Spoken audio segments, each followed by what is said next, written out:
Un parent ne dit pas à son enfant qu'il est bête. Un parent ne dit pas à son enfant, tu es un vaurien. Un parent ne dit pas à son enfant, tu ne sais à rien, tu es nul, tu ne connais rien. Regarde, même ça te dépasse, non. Un parent dit à son enfant, bébé, sur ce coup, si tu n'as pas bien fait. Mais ça ne veut pas dire que tu ne peux pas le faire. Si tu réessayes encore, tu doubles les efforts, tu vas le faire. Un parent dit à son enfant, tu es le meilleur, moi j'ai confiance en toi, je connais ton potentiel. Un parent de temps en temps dit à son enfant, assieds-toi à ta mange avec nous. Tu fais partie de cette famille. Ta place est ici. Que tu partes te marier ou pas, ta place est ici. Tu es chez toi. Je suis ton père, tu es je suis ta mère et ta place sera toujours ici. Que personne ne te fasse croire que ta place n'est pas là. Si on te chasse ailleurs, n'oublie pas ta place ici dans cette maison.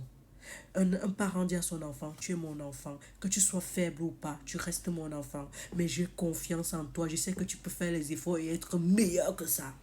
C'est ça qu'un parent dit à son enfant. Tu boostes ton enfant. Parce que demain, parce que dehors c'est souvent dur. Mais les paroles là restent. À seulement penser à ça, l'enfant va aller au-delà de ses efforts. Ceci dit, ça veut dire que voilà le premier trimestre qui est fini. Ce n'est pas le bulletin de ton enfant qui détermine qui est ton enfant ou qui résume ses forces. Non, il a été faible en mathématiques, mais il est plutôt fort en français. Tu dois pouvoir lire le bulletin. Tu dois pouvoir lire le bulletin. C'est pour ça qu'on note par matière et il y a les cases.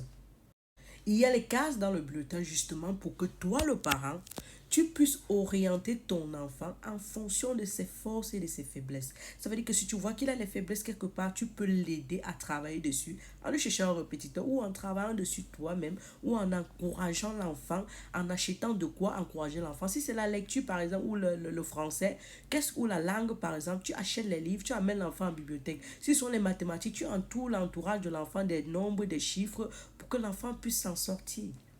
Mais si ton but c'est d'aller regarder la note finale et le rang et juger ton enfant, faire une vidéo postée sur les réseaux sociaux pour lui dire que tu n'as même pas été capable de sortir premier, tu es le parent le plus médiocre que je connaisse et tu dois avoir honte.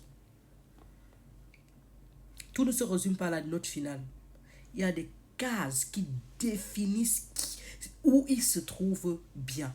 L'enfant peut être fort en peinture, c'est quelque chose, c'est l'art. Tu ne le sais pas. L'enfant est fort en langue, ça veut dire il peut être orienté dans ce sens. L'enfant peut être scientifique parce qu'il est fort en maths, en physique, tout ce qui va avec. Mais toi, tu es son Dieu sur terre, tu es son roc, tu es son héros, tu es son héroïne. Si tu l'insultes, qui va bien l'aider? Qui va le booster? Qui va lui montrer le chemin? Tu peux faire mieux. Il faut arrêter ça. Je travaille sur votre santé mentale, n'oubliez pas, sur la santé mentale des enfants. On veut éviter les blessures intérieures aux enfants parce qu'on veut une société meilleure. C'est la daronne de la santé 3.0. Doctoressa Thérèse. Cheers. On se voit. Bisous là-bas.